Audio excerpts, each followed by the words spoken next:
22장. 대만 사람 엘리바스가 대답하였다.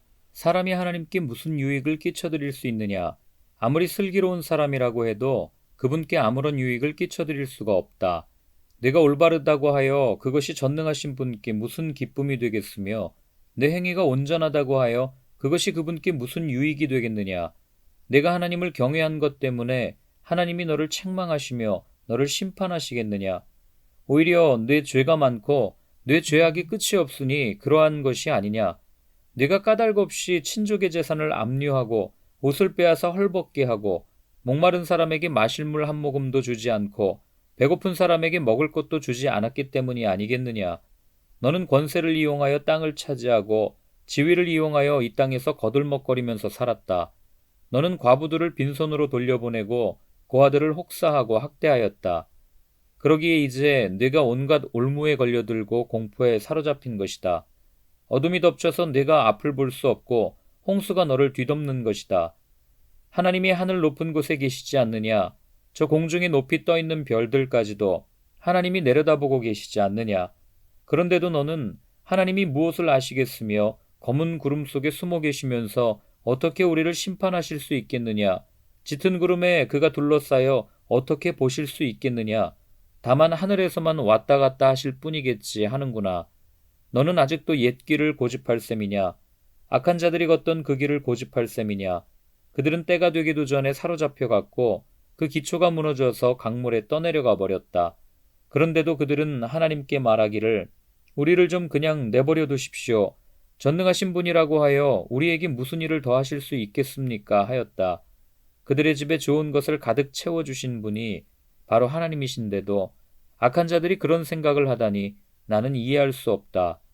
그런 악한 자가 형벌을 받을 때에 의로운 사람이 그것을 보고 기뻐하며 죄 없는 사람들이 그것을 보고 비웃기를 과연 우리 원수는 전멸되고 남은 재산은 불에 타서 없어졌다 할 것이다. 그러므로 너는 하나님과 화해하고 하나님을 원수로 여기지 말아라. 그러면 하나님이 너에게 은총을 베푸실 것이다. 하나님이 친히 말씀하여 주시는 교훈을 받아들이고 그의 말씀을 내 마음에 깊이 간직하여라. 전능하신 분에게로 겸손하게 돌아가면 너는 다시 회복될 것이다. 온갖 불의한 것을 내 집안에서 내버려라. 황금도 티끌 위에다가 내버리고 오빌의 정금도 계곡의 돌바닥 위에 내던져라. 그러면 전능하신 분이 내 보물이 되시고 산더미처럼 쌓이는 은이 되실 것이다. 그때가 되어야 비로소 너는 전능하신 분을 진정으로 의지하게 되고 그분만이 내 기쁨의 근원이심을 알게 될 것이다. 네가 그분에게 기도를 드리면 들어주실 것이며 너는 서원한 것을 다 이룰 것이다. 하는 일마다 다 잘되고 빛이 내가 걷는 길을 비추어 줄 것이다.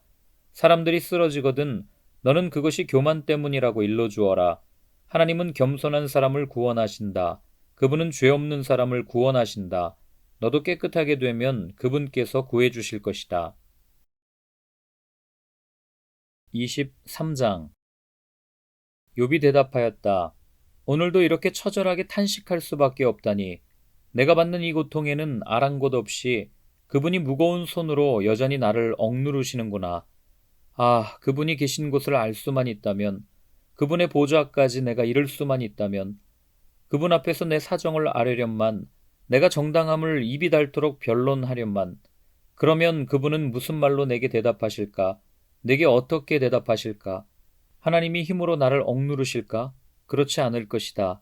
내가 말씀을 드릴 때에 귀를 기울여 들어주실 것이다. 내게 아무런 잘못이 없으니 하나님께 떳떳하게 말씀드릴 수 있을 것이다. 내 말을 다 들으시고 나서는 단호하게 무죄를 선언하실 것이다. 그러나 동쪽으로 가서 찾아보아도 하나님은 거기에 안 계시고 서쪽으로 가서 찾아보아도 하나님을 뵐 수가 없구나. 북쪽에서 일을 하고 계실 터인데도 그분을 뵐 수가 없고 남쪽에서 일을 하고 계실 터인데도 그분을 뵐 수가 없구나.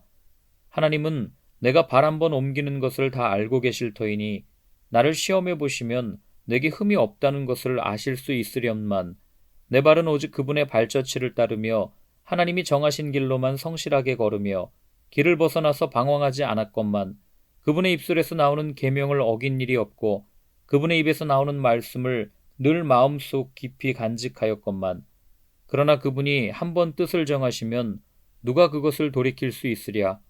한번 하려고 하신 것은 반드시 이루고 마시는데 하나님이 가지고 계신 많은 계획 가운데 나를 두고 세우신 계획이 있으면 반드시 이루고야 마시겠기에 나는 그분 앞에서 떨리는구나. 이런 것을 생각할 때마다 그분이 두렵구나. 하나님이 내 용기를 꺾으셨기 때문이고 전능하신 분께서 나를 떨게 하셨기 때문이지. 내가 무서웠던 것은 어둠 때문도 아니고 흑암이 나를 덮은 탓도 아니다. 24장. 어찌하여 전능하신 분께서는 심판하실 때를 정하여 두지 않으셨을까? 어찌하여 그를 섬기는 사람들이 정당하게 판단받을 날을 정하지 않으셨을까?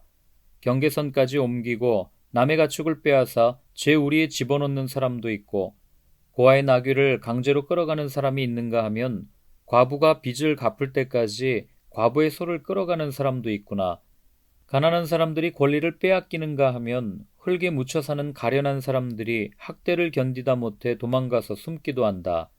가난한 사람들은 들나귀처럼 메마른 곳으로 가서 일거리를 찾고 먹거리를 얻으려고 하지만 어린아이들에게 먹일 것을 찾을 곳은 빈들 뿐이다.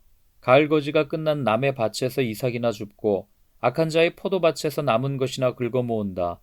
잠자리에서도 덮을 것이 없으며 추위를 막아줄 이불 조각 하나도 없다.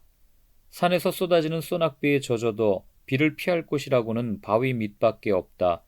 아버지 없는 어린아이를 노예로 빼앗아가는 자들도 있다. 가난한 사람이 빚을 못 갚는다고 자식을 빼앗아가는 자들도 있다. 가난한 사람들은 입지도 못한 채로 헐벗고 다녀야 한다. 곡식단을 지고 나르지만 굶주림에 허덕여야 한다. 올리브로 기름을 짜고 포도로 포도주를 담가도 그들은 여전히 목말라 한다. 성읍 안에서 상처받은 사람들과 죽어가는 사람들이 소리를 질러도 하나님은 그들의 간구를 못 들은 채 하신다. 빛을 싫어하는 사람들이 있다. 그들은 빛이 밝혀주는 것을 알지 못하며 빛이 밝혀주는 길로 가지 않는다. 살인하는 자는 새벽에 일어나서 가난한 사람과 궁핍한 사람을 죽이고 밤에는 도둑질을 한다. 간음하는 자는 저물기를 바라며 사람들이 눈치채지 못할 것이라고 생각하며 얼굴을 가린다. 도둑들은 대낮에 털집을 모아두었다가 어두워지면 벽을 뚫고 들어간다. 이런 자들은 하나같이 밝은 한낮에는 익숙하지 못하다. 그들은 한낮을 무서워하고 오히려 어둠 속에서 평안을 누린다. 악한 사람은 홍수에 떠내려간다. 그의 밭에는 하나님의 저주가 내리니 다시는 포도원에 갈 일이 없을 것이다. 날이 가물고 무더워지면 눈 녹은 물이 증발하는 것 같이 죄인들도 그렇게 스올로 사라질 것이다. 그러면 그를 낳은 어머니도 그를 잊고 구더기가 그를 달게 먹는다. 아무도 그를 다시 기억하지 않는다. 악은 결국 잘린 나무처럼 멸망하고 마는 것이다. 과부를 등쳐먹고 자식 없는 여인을 학대하니 어찌 이런 일이 안 일어나겠느냐. 하나님이 그분의 능력으로 강한 사람들을 휘어잡으시니 그가 한번 일어나시면 악인들은 생명을 건질 길이 없다.